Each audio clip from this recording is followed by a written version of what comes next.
Welcome back to the Game 9010. I'm your host, Kayla, and today we are immensely privileged to have my friend Laura Doud with us in our studio. Would you like to say hi? Hi, it's a pleasure to be here. Thank you for having me. It's been a long time excitement for me to have you come and visit. I'm just going to quickly introduce how people would typically know you. You're an elected public servant, and people know you as the City Auditor here in Long Beach. And your job in protecting taxpayer dollars is a priority in your life, which thank you so much for that. I'm sure we could have great conversations about that also. But today we're going to talk about your experiences as an athlete. So I know, and you shared with me, that being able to do your job well has been affected. You've benefited from running 3 and 4 days a week before work. So we're going to dig into some of those things today. And I might just kick off at the early days. So if you could tell me, how were you kind of introduced to sport and exercise in your life? Well, thank you. I did play sports in junior high and high school. It's just something I've always enjoyed sports as a young girl. I would watch it with my brother and my dad on TV. When I got into junior high school, I tried out for the volleyball team, the softball team, and track and field. I also, at Wilson High School, tried out for the volleyball team and the softball team and track and field as well. So I played sports in junior high and high school. I just was, I wasn't really great at any particular sport, but I really enjoyed it. So fitness has always sort of been important to me. What was it that you watched with your family? Football. Mostly my brother and my dad would watch the Lakers basketball first, and then mostly I just remember a lot of football, the Rams, way back in the 70s. So Lakers and Rams mostly. Mm-hmm. Okay, local. Yes, yes. Mm-hmm. Right on, cool. So you had some experience doing some team sport involvement. Mm-hmm. And you're saying that you didn't feel particularly good at it, but you enjoyed it? Right. Yeah. Yes. I was always, good enough to make the team, but I was really never good enough to play. I was sort of just mediocre at a lot of different sports. Mm-hmm. But that doesn't seem like it slowed you down from participating, that you didn't see yourself as needing to be the first or the best. Right. I enjoyed playing. I wanted to play more, but I was grateful to be on a team and work hard with the team and be backups for when they needed me. So, I always wanted to be good, but I was just glad to make the team at the time. It sounds like you were pretty self-motivated, even though there was an influence of sport in your home. Mm-hmm. It sounds like you were really in tune with what sport was for you in your life, how you were interpreting that. So were there other supporters or maybe a particular coach that was pulling you along, or was it just this inner motivation to be involved?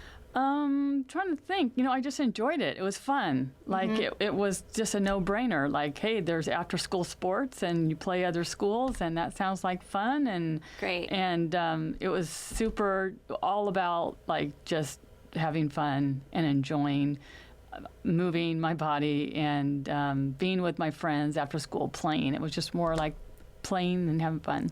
That actually is statistically the number one reason why kids don't end up staying with it, is when someone in their life turns it into a chore. Mm-hmm. Like, gotta get to practice. You gotta play. If you want to have your XYZ cell phone time on the weekend, you better go play. And then suddenly they don't love it anymore. So It's nice to know that that was never a part of your experience. Yeah, no, it wasn't. My parents never forced it or anything. It was just something I really enjoyed doing. It was a lot of fun.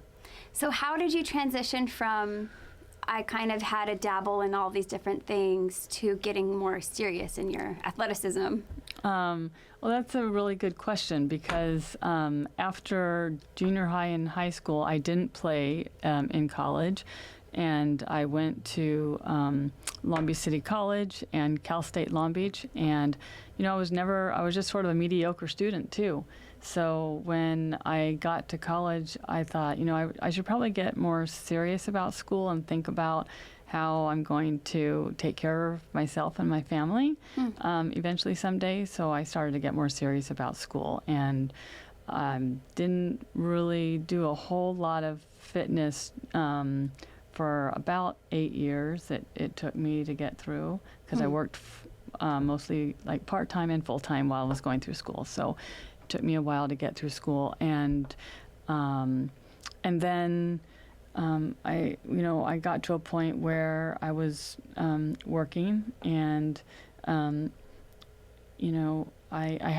was elected in 2006 as the city auditor, and I love my job. It's really wonderful to serve the community, and it's a blessing, and it's really tailored toward what I did study in school and what I did work for, and my background in accounting as CPA, and I worked really hard in school for many years, and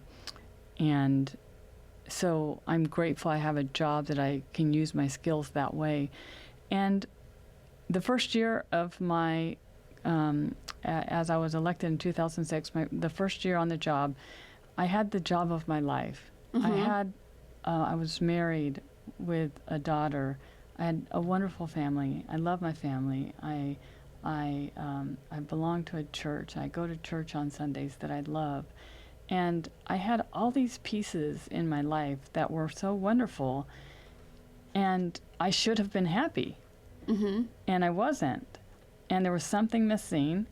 And a year later, I finally thought, I should go to a professional and talk this out because there's something missing in my life. So I had this conversation with a professional, and he asked me this question, like, I told him a lot about my job, and it is a high-pressure job. So he said, well, what's your release valve? What's your release valve from all this pressure? And I said, like sleep? And he said, no, that's not a release valve. You need a release valve. And what is it? I said, I don't know. I guess I don't have one because I don't know. And he said, well, what do you like to do? And I said, well, I did like sports back in the day, but I haven't had time. He's like, no, you need to get back to sport. Like, that is your missing piece. What sport do you like? And I said, well, I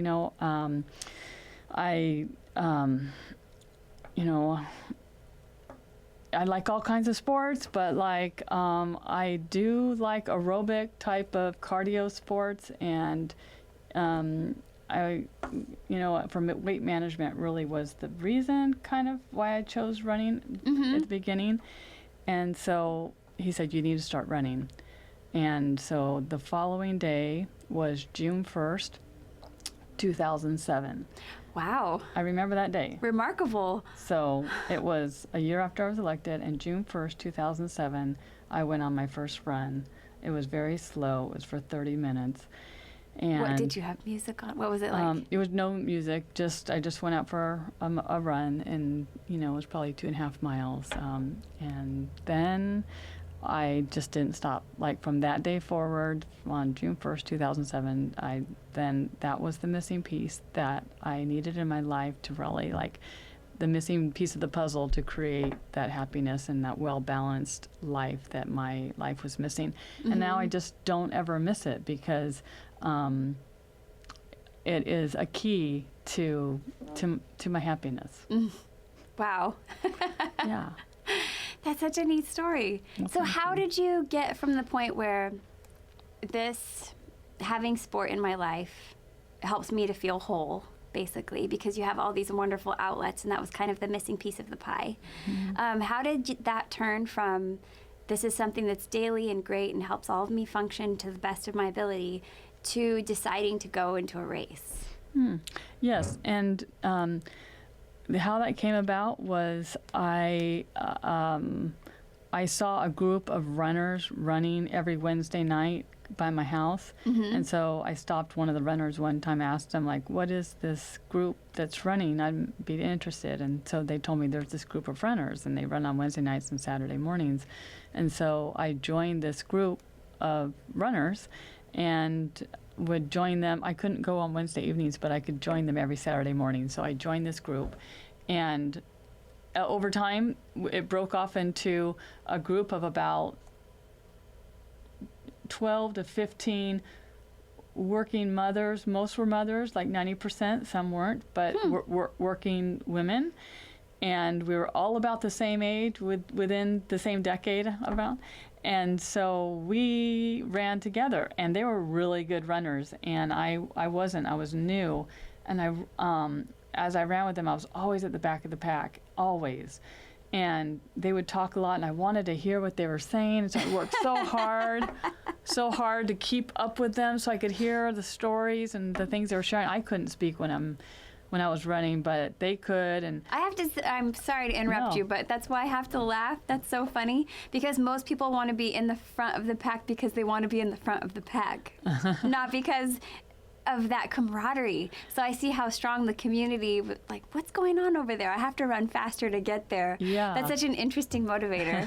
So let's pick up. Yes, I'm so grateful for this really strong group of women that I met in 2008, and we have remained close friends for the past 12 years. We've gone on vacations together, races together, destination races together. We're very close. So, but the motivation was to kind of keep up so I could listen and enjoy the camaraderie with them. And then they would talk about, hey, we're going to do this race. Then I was like, oh, okay, there's a race. Well, maybe I can do the race too. So I started out with a 5K and then a 10K, and worked my way up to a half marathon and then a marathon. And that's how it began. What kind of time frame did that pass over? The 5K and the 10K, was all this in the same year? No, Okay. It wasn't. So, okay, I do have to kind of back up for a minute because I had run a 5K and a 10K before I met the running group. Okay. Just little side flyers would come by, and I thought, well, maybe I'll just show up and just run. So I worked up. And then in 2008, when I started running with this group, the Long Beach half marathon was coming up. I thought, okay, I want to work on that. So I ran the Long Beach. So I ran the Long Beach half marathon. Mm-hmm. Yeah. And so I started in June 1st, 2007, and the Long Beach half marathon was in October. So during those 3 months was my first half marathon. That's great. Were you already being recognized and, picked out of the crowd? Like, we've got people who are noteworthy in our run today. No, not really. You're just anonymous, part of the pack? Mm-hmm. Okay. Yeah. Mm-hmm. Was there a point when you figured out, I'm pretty good at this? Well, I know you don't want to boast or anything, but I'm just saying that you have qualified for the Boston Marathon 9 times? Yes, I have. People work their whole lives to do that. Yeah, and it's an interesting question because I think from maybe I'm okay at it. I don't know. It's hard for me to say that I feel like I'm good at it just because it has never come easy. Okay. It has always been really hard for me, and in my mind, I pictured a runner as like a tall, thin person with long legs that just is so fluid and light and easy, and they run and it's it's easy. Like that's kind of how I pictured a runner to be. So I don't look like a runner. I'm shorter. I don't have long, thin legs, and I don't glide like a lot of professionals do. But I love it. And we're all athletes. Mm-hmm. All of us are, and so our bodies are meant to move. Uh-huh. And so I thought, yes, I am a runner. Look at myself in the mirror. I am a runner. I love to run. It doesn't matter if I don't look like one. I love it, and I'm just going to keep working at it. And I love it because it is hard. It is a challenge, and you can see progress and improvement. That's what I love the most about it, is because it's one of those sports you can see improvement. Mm-hmm. Especially like with times and stuff. If you're into racing and you're into that, you can see improvements, and that's exciting. Absolutely. Yeah. I love that. I want to jump on the fact that you talked about wanting to keep up with the group and hear what their stories were. And just selfishly, I'd like to state that one day I was running with you as I was preparing for a marathon, and you were just asking me, but, you know, we're running and talking, and so good for us. We're keeping up our workout. And you had asked me, what are you going to do with the psychology degree? Because I had gone to school as a returning student. And I said, I'm not sure. You know, I might work with kids or maybe something in health. And you just said, oh, if I could do it over again, I'd pick sports psychology. And I remember being really stunned in that moment. I hadn't thought of that before. I didn't know anybody who did that. And I immediately was asking you, what, who, how? And it was probably that very day that we had that conversation that I went and looked up who in the department was doing sports psychology, this thing that I had never heard about. How do I get in touch with them? And then I found that person, and they kindly gave me an interview, and I was able to plot out how I wanted my schooling to fit so that I could do that thing. And I feel like it's another case in point that when you find that running community, you can be inspired in ways that are completely unexpected. So I will always be extremely grateful that you set me on this path to be in this place. Well, I'm so glad I remember that conversation, and you're so good at this, and I'm grateful that, like, I'm glad that like triggered something in your heart and in your mind, because it's turning out to be a wonderful thing for you. Thanks. And it's a powerful thing. So yeah, I'm fascinated with the psychology of running. Right. I would love to hear, how did you first come into contact with that? Did you meet a sports psychologist? Because I think the professional you spoke to earlier who said, this is your missing piece, I don't think that was a sports psychologist. No, it wasn't. It was just kind of a clinical psychologist. But I just knew that physically I didn't have, like, the physical capacity to be a really good runner, and that there had to be something more. And I knew there was the mental side of it. So I did, you know, some research and some reading about it. And I read something where it said, you know, the mind is the athlete. The mind is really the athlete. And I loved that. I'm like, okay, now we're talking. Because it all boils down to our minds, what's going on in our minds. And our minds and our brain is really our strongest muscle. Right. You know? Was it Ford who said, whether you can or you can't, you're right? Yes, right. So it's that mental side of it to focus and to believe and to have the confidence that you can achieve something extraordinary, you know, has been a really powerful thing for me. And it goes to each year that I experiment with it more and more, it's becoming even more powerful. The deeper, like, that I tap into it, I'm like, wow, there's a lot of layers here, and it's really cool. Oh, I want to know more about this.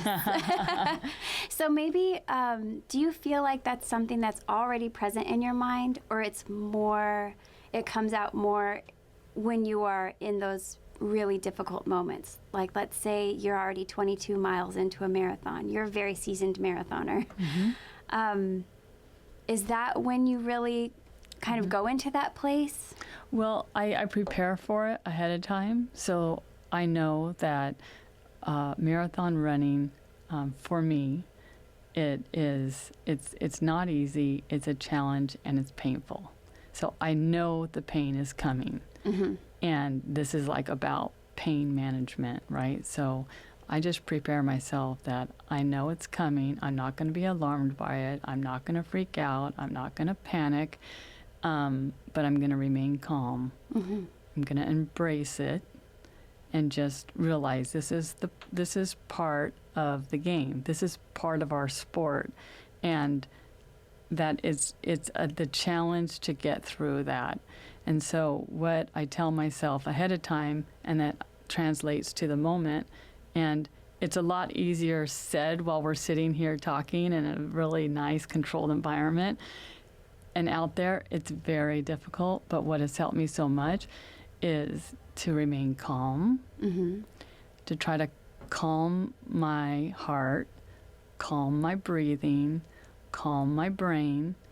And something that helps me is this is going to sound really kind of dumb, but this is what I think, is don't think.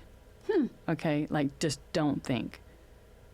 Put your mind in a very neutral, peaceful, calm, meditative state.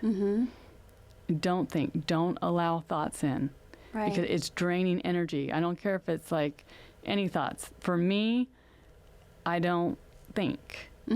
I just try to go to a neutral state. Sure. And so by doing that, I'm like, no, it's just, quitting isn't an option. I'm not stopping. I'm pushing through. We can do this, but just keep moving forward. And oftentimes people get like paralysis by analysis. You've heard that? They're Yes. thinking all these things like, oh, this hurts so bad, my back, my leg, my foot, my breathing, my head, there's so many things that hurt. But for me, I just don't think. However, I have to say one thing. What trumps all of that is if you have an injury and you know you're making it worse, that being smart trumps everything. But there's a difference between like injury and pain. And you probably know Prefontaine's famous quote about pain is inevitable, suffering is optional. Right. So we as runners, we opt to suffer. We're weird, right? We're crazy. We're all crazy. And because we love So it. you admit that in the beginning. You're just going to move through it and not let that be a barrier. Yeah, and it's okay. Like, it's okay. We're opting to suffer, right? Because we find that it's interesting to find out what the human body can do. Sure. Because there are no limits. There are no boundaries. Like, our mind can destroy all of that. Yeah. Well, I think what's very interesting, what you're talking about, is almost like letting go, just opening up this door where all of that negativity and judgment and that place of, it sounds to me also the difference between listening to yourself and talking to yourself. And when you have commanded your mind to go into this place, and it's familiar. You had to work to get there. You had to actually put the key in the lock and turn it and open, push the door. Right. But once you're there, like, you've come through it and over it. And I feel like you say that's part of that preparation that you had put in beforehand. Right. Because obviously, I think, smart people aren't going to just decide to do a marathon one day and just go out there and do it. Obviously, there is an enormous amount of training that goes along with it. So I do the hard work. And oftentimes people will say, well, what's the secret to, qualifying for Boston, or what's the secret to a marathon or whatever? There is no secret, okay? It boils down to hard work, putting in the time, putting in the training, putting in the miles. You have to develop your body and your stamina and your cardio and your leg strength. It's all connected. So obviously it's a lot of hard work and dedication, but we will all come to rough patches in our lives, whether it's sports or professional or family or whatever it is. There are rough patches. And if we can get through those rough patches, and they will pass. Yeah. But it's just like getting through those rough patches, how to prepare ourselves to get through those. And for me, it has to do with just patience, peace, calm, relaxing, breathing, and just kind of go into a meditative state. For me, that's what I do. I'm so glad that you shared that. I think some people would feel counterintuitive is the wrong word, but that they would instinctually feel the opposite. That they would feel like this is the time you've got to really grit and work really hard, and you're kind of going the opposite direction. Like, the more I can release and let go, the more I can allow this beautiful thing to come forward. Yeah, because it's true. Like, we need to allow our bodies to do what it's going to do. And it's really, this marathon race, it's just another long run.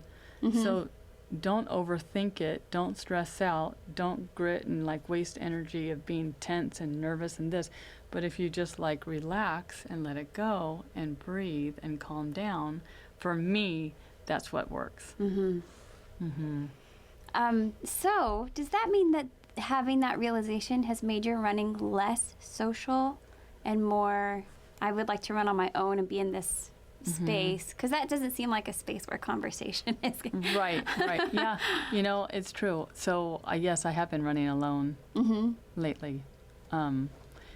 It's been 12 years that I've run with a group, but lately I have. We still remain friends, but when I'm running, I like to kind of get in the zone and have more of that meditation.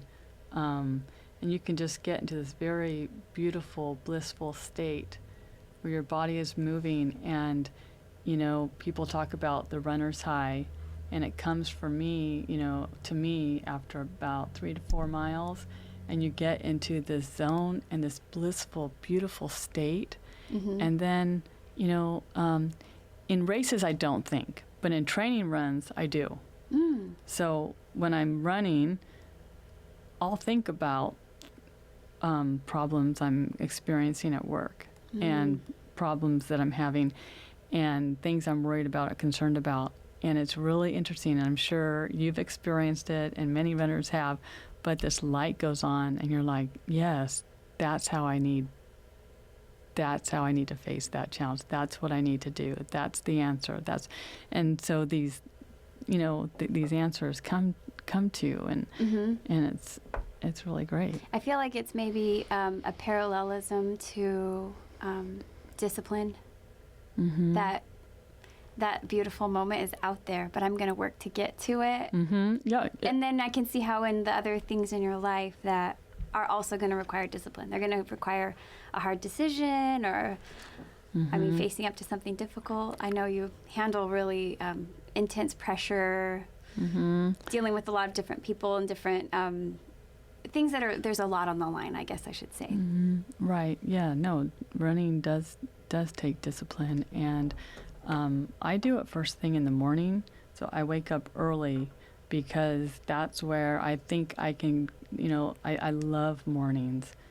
I just love a fresh morning where the day before I've made a lot of mistakes. I'm not perfect, but each morning we have a cold, clean slate ahead of us to start fresh again. And there's no better way than for me to start with making your bed, accomplishing one thing for the day, brushing your teeth, getting your clothes on, and going out for a run. And just like for me, that is the perfect way to start my day, to get the endorphins going and the runner's high. And like you said, the runner's high is something that you need to earn. It just doesn't come. You need to earn it. Like you need to put in the work and the effort.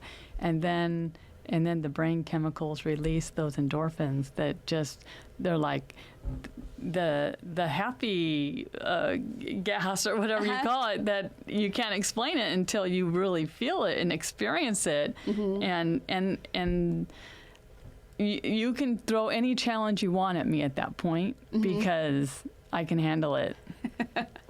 It's like a superpower. It is. Yeah. That's cool. So can you tell me how many marathons you've completed? 25. 25. Right. I remember just one day I had asked you and you said, oh, I don't know, there's more than 20. And I think my jaw hit the floor. Like, how could you not know? Yeah, I think I went home and counted after that.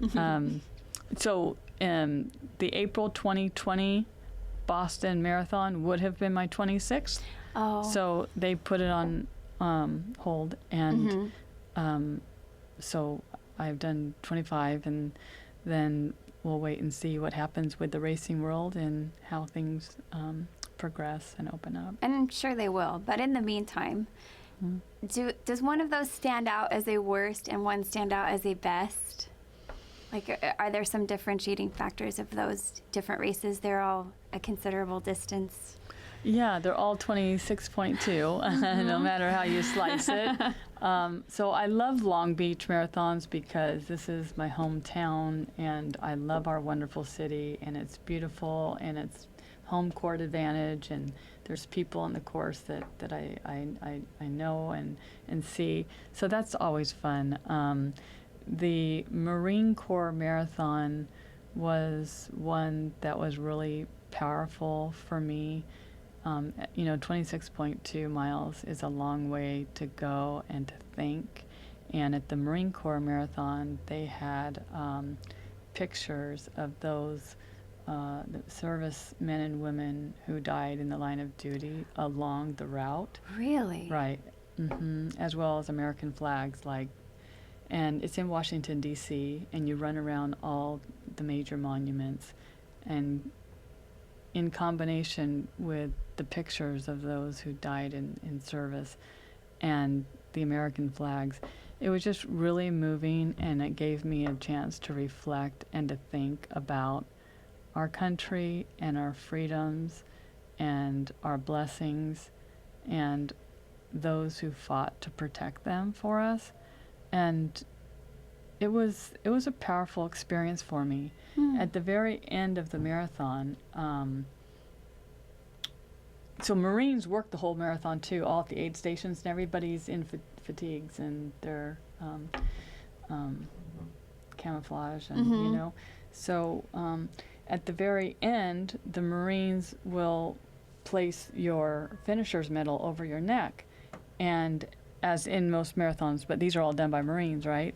So this woman, Marine, at the end, she placed my finisher's medal over my neck, and then she saluted me.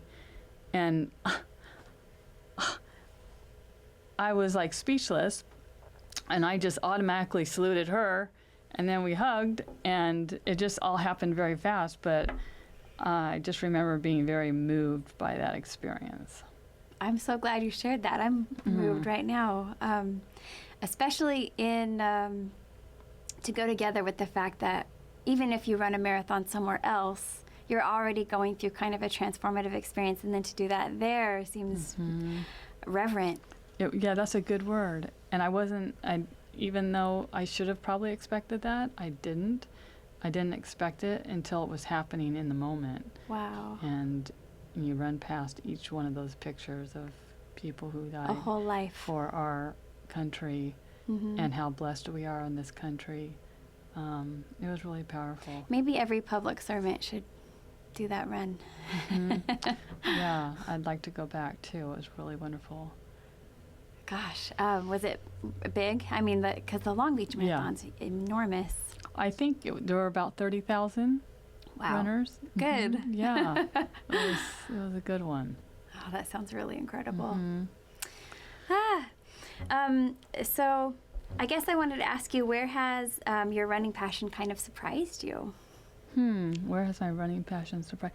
Well, where has surprised me? I think, being able to accomplish some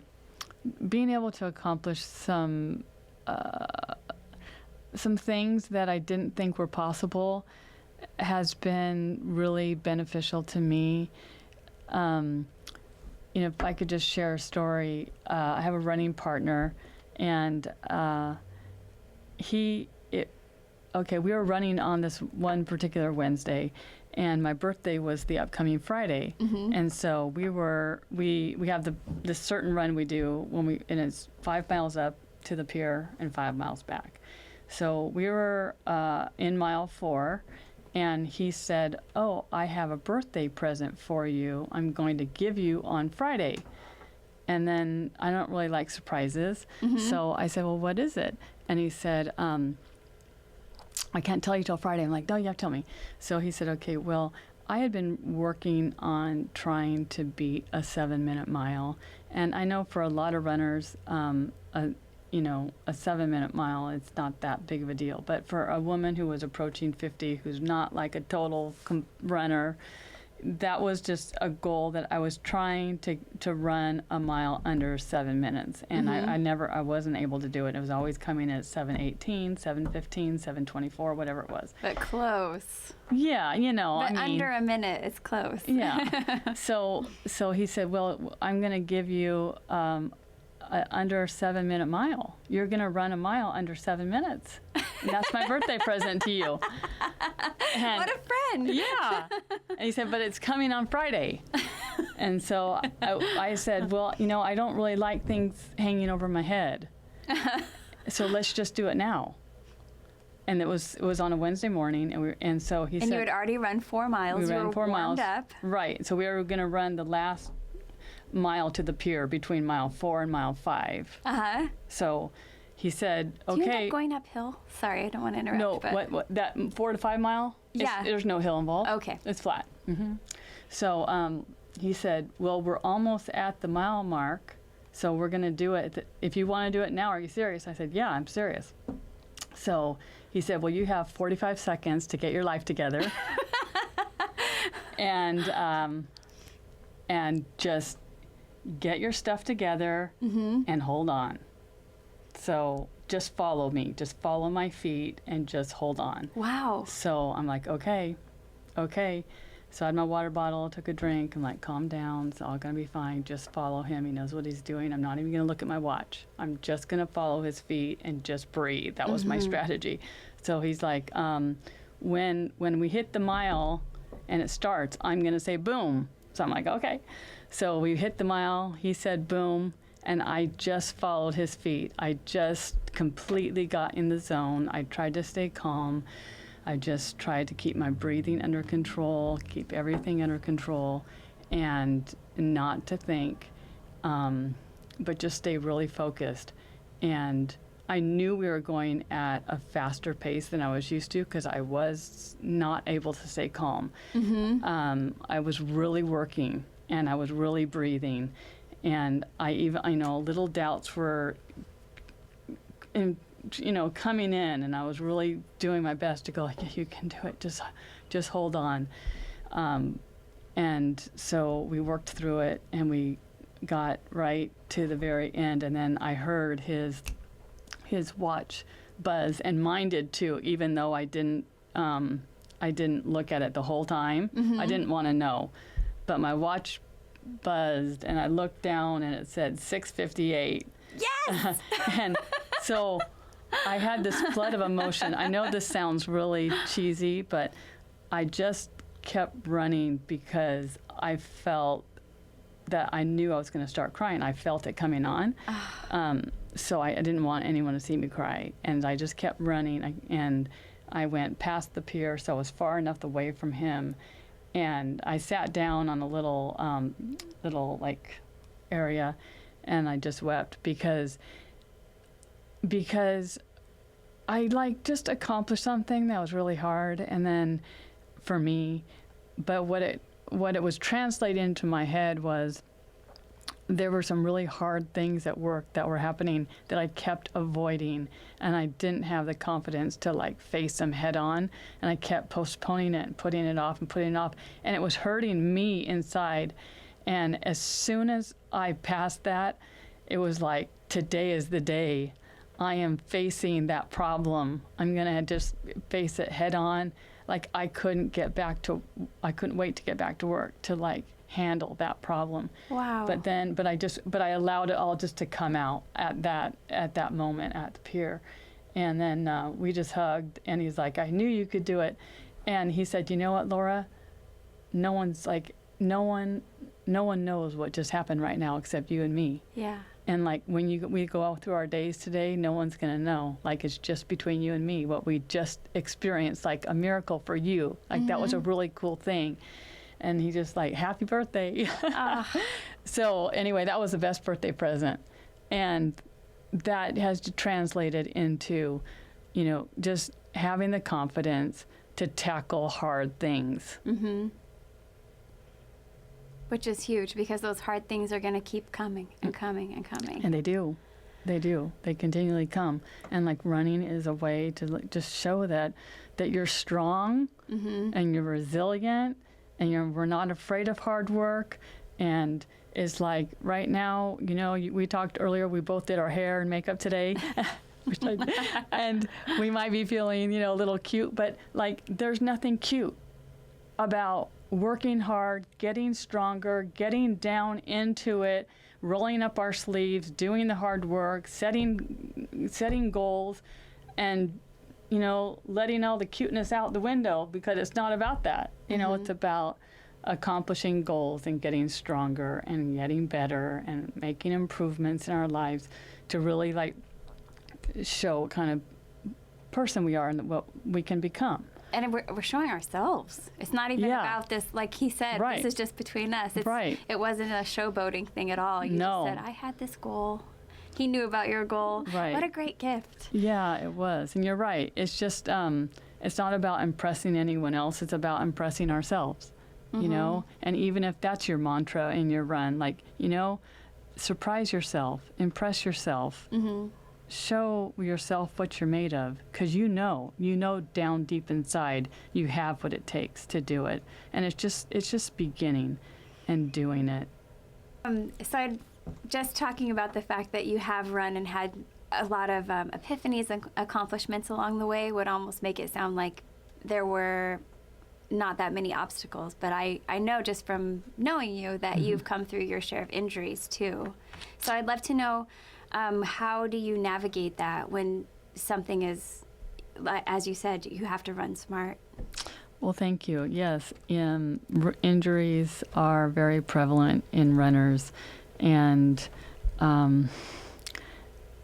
it is not fun when you're injured, and that's really too when your mind can play games with your head about, just because I think as runners we're used to this, the endorphins, this addiction to endorphins and getting out there and running on, in our daily or weekly, whatever it is that we're running, and then not being able to do that is really, really hard. And if I had been smart when I was first injured and stopped, I would have probably prevented myself from continuing to get injured, but I made mistakes and I continued to run on injury, and it wasn't the right thing, and I have suffered as a result. And a recurring hamstring injury, I could go on forever, but so yes, it wasn't all roses, and I just would say to those who are experiencing an injury that the body is a miracle. It can heal itself if we allow it the time to work through the process, to allow it to heal. And I think things we can do as runners or as athletes is to rest it. And Des Linden, the Olympic marathoner, recommended a book called Good to Go by Christy Oshwander. And I read that book, and it had a lot of really valuable advice on ways to treat ourselves through heat and massage and ice, and she kind of works through all of that. But the one thing that she highlighted was floating in warm water and allowing your body just to float. That Stephen Curry of the Golden State Warrior basketball and other professional athletes have done this, and it's something that is being used more nowadays, to just allow our bodies to just completely relax and heal. And it just takes time. It does take time, and if we can be patient as an athlete, it will heal. And if I could just share one thing, where I went to one of the very best orthopedic surgeons who is all against surgery. Oh, wow. Yeah, and he's so good, so good, so good. So he told me, Laura, look, when the pain is gone, wait 3 months. Wow. I know, and then get back into it. But he said, but I already know you're not going to wait 3 months. Like none of my athletes, hardly any of my athletes do, and that's why I'll always be in business, because most athletes can't do it. They can't do it. So I just want to tell you the most important piece of information I can give you before you leave, if you take one thing from this whole ordeal that we've gone through is that once you don't feel the pain, you wait 3 months. And of course I didn't. That's so hard. It's so hard. I mean, the pain wasn't you talked there. about your daily routine. I know, and the pain wasn't there. I'm like, I'm healed. I waited like a month, but I couldn't. I'm like, I am totally healed. Well, I wasn't. If I would have waited 3 months, who knows? Like, so I re-injured again, and I mean, it's just one of those things. It's so hard. It's so hard, but it takes patience, and for us just to be patient. I appreciate you being real about it, because I've talked to quite a number of college athletes who see a tick, tick, tick of the clock. And when they get hurt, whether it's their shoulder or their hip or whatever that is, and they're going through their process, they're looking for the fastest way out. Like, can you just give me a cortisone shot? I will do the heat and the ice every day. Like, they're willing to give their athletes grit to getting better, not if the answer is to wait. Right, and it's a short-term fix because it's going to catch up. Yes. But my livelihood doesn't depend on my running, thank goodness. And the older I get too, I'm much more mellow about all of this too than I was probably 12 years ago when I first started running. I just wanted like a quick fix too, because I wanted to keep running and racing and all this. But now I'm just a little wiser and a little more patient and a little more chill about it and smart, knowing that, okay, I've experienced this injury before. I know it's coming back if I don't rest it, and I do not want that coming back, so I'm going to be smart and cross-train. And I'm thankful that I have a bike and, a pool that I can cross-train in and still get the cardio while that's going on, and it's not the end of the world, so. Good. Yeah. Well, I feel like knowledge really is power, and I feel like when you can give yourself that idea, like I'm doing these therapies and actively working on recovery, it doesn't mean taking the whole time off. Right. But that you're actually tracking a 3-month time period is much different than saying never again. I will never do that again. Right.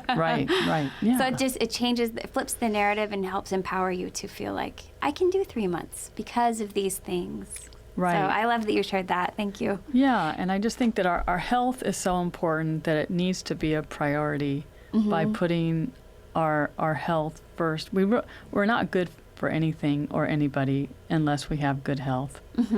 And especially in this time of crisis, this health crisis right now that that attacks the respiratory system specifically, we need to do everything we can to strengthen our respiratory system and our lungs and our capacity to fend off diseases that might come and to be strong and healthy so we can continue to serve our communities and our families in reaching, our goals that we've set.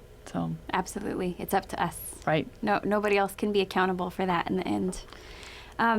So what is it that you're looking forward to? I feel like you've already been hitting on this, but I'm curious if you have a more specific answer. Oh, well, let's see.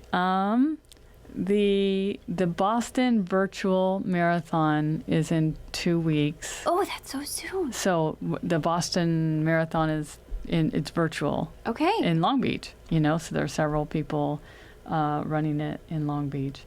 And so I've been training for that. And the Boston Marathon for 2020 was postponed to 2021, so everybody will be deferred to 2021. And again, it's not completely guaranteed because they're going to take the top.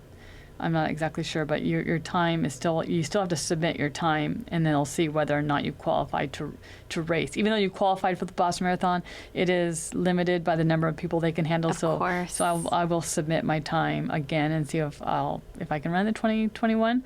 So that's sort of what I'm training for most right now, and what I'm excited about. Believe it or not, it's only 7 months away. So that's something that's just a race on the books. But you never know what will happen in 2021 too. So I'm just kind of taking it one day at a time, enjoying the runs that I can while I can, and just enjoying fitness and enjoying running just for the sake of it right now. What a beautiful thing. Yeah. Well, before I let you go, I'd love to know what advice you might offer your younger self, which you could pick. I mean, if that was a little child of you, or the teenager of you, or the young adult, what advice would you offer her? Let's see. I think because I knew back when I was a teenager that I was mediocre at everything. Like, as I mentioned, I was able to make the team of any of the sports I tried out for, and even though I made the track team, I was not assigned an event. Like, I was just the shot put. I shouldn't say just the shot putter, but I wasn't good enough to run with a team. They just needed someone to do the shot put, and so I got to run with a team, but I didn't get to race with a team. So in my softball, I got to practice with a team, but I really never got to play. And so what I would just tell myself is, yes, like, never settle for mediocrity. Really go for greatness. Set your goals high. You can accomplish them. You're not afraid of hard work. It will come.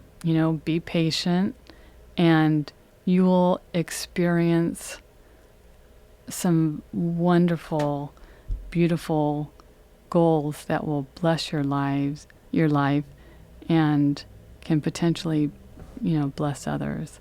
So not This girl. Well, you're very kind. Oh, I'm so glad. That's beautiful advice for anyone. So I think that's a perfect way for us to cap our conversation. Well, thank you. Thanks for making the time. I know that there's a lot of demand on your time, and I hope that your virtual race is incredible, a great experience. I realize that it's going to change the dynamic quite a bit. Maybe we should have a follow-up conversation after the virtual race, because I want to know what that's like. But for now, I just want to say thank you so much. It's been beautiful. Thank you for having me, Kayla. All right, let's close.